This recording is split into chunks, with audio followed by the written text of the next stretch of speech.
Дарханготын Медстоп бүрхийн эрүүл мэндийн төв нь 11, 12, 15 дугаар багийн нийт 14 мянган иргэдэд эмнэлгийн анхан шатны тусламж үйлчилгээг үзүүлдэг. Гэвч 15 дугаар багийн нутагт орших тус өрхийн эрүүл мэндийн төвийн салбар эмнэлэгт тоног төхөөрөмж хомос учир иргэд өрхийн эмнэлгийн төвөөр ирж эмнэлгийн үйлчилгээ авдаг нь хүндрэл учруулдаг байна. Иймд 15 дугаар багийн зарим иргэдээ сүүлийн жилүүдэд өөрийн багт байрлах Медстоп өрхийн эрүүл мэндийн төвийн салбар эмнэлгийг бие даасан тусдаа өрхийн эрүүл мэндийн төв болгож өгөх хүсэлтийг аймгийн засаг даргад болон эрүүл мэндийн газрын удирдлагуудад тавьсаар иржээ. Энэ хүрээнд эрүүл мэндийн газар дээрх өрхийн эрүүл мэндийн төв хамтран зардлын тооцоо гаргаж эхний дүгнэлтийг аймгийн засаг дарга Насанбатад танилцууллаа. Судалгааг бол урьдчилсан байдлаар өрхийн эрүүл мэндийн төвүүдийн нягтлан эрүүл мэндийн газрын нягтлан ингээд нэгдсэн байдлаар судалгааны ажил дээр бол ажилласан. За эхний ажлын үр дүнг засаг даргад бол сая танилцууллаа.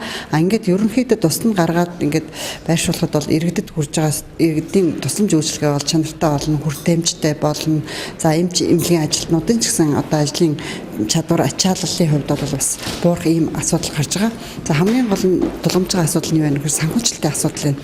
Санхүүжилтийн тооцоо хийгээд ирэхээр ер нь бол хоёр эмнэлгээ тусад нь хуугаад гаргаад байршуулахад бол нэг 10-аас 15 сая төгрөгийн одоо асуудал үүсэж байна. За энэ асуудлыг бол сая засаг даргад аль байсаар танилцуулсан. За энэ иргэдийн хувьд бол ер нь 2-3 жилийн өмнөөс баг тустай гарыг гэсэн юм 15 дугаар багийн иргэдийн хүрээнд ийм санал гараад байгаа. Тэгээ удаа дараагийн иргэдийн хурал дээр иргэдийн төлөөлөгчдөөр дамжуул санал тавьж байна. Өөртөө иргэдэн санал тавьж байна. Багийн засаг дарганы санал тавьж байна.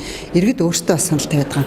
За бид нар энэ асуудлыг одоо иргэдийн гарч байгаа энэ саналыг шийдвэрлэх үүднээс эдийн засгийн тооцоо судалгааг бол уул үндэслэлтэй хийх шаардлага байгаа. Тийм учраас бол санхүүжилтийн баг маань ажиллаад саналаа бол засаг дарга тавьсан. Ингээд засаг дарга өөрөө одоо тодорхой хэмжээний судалгааны үр дүн дээр үндэслэн шийдвэр гарах байхаа гэж бодож байна.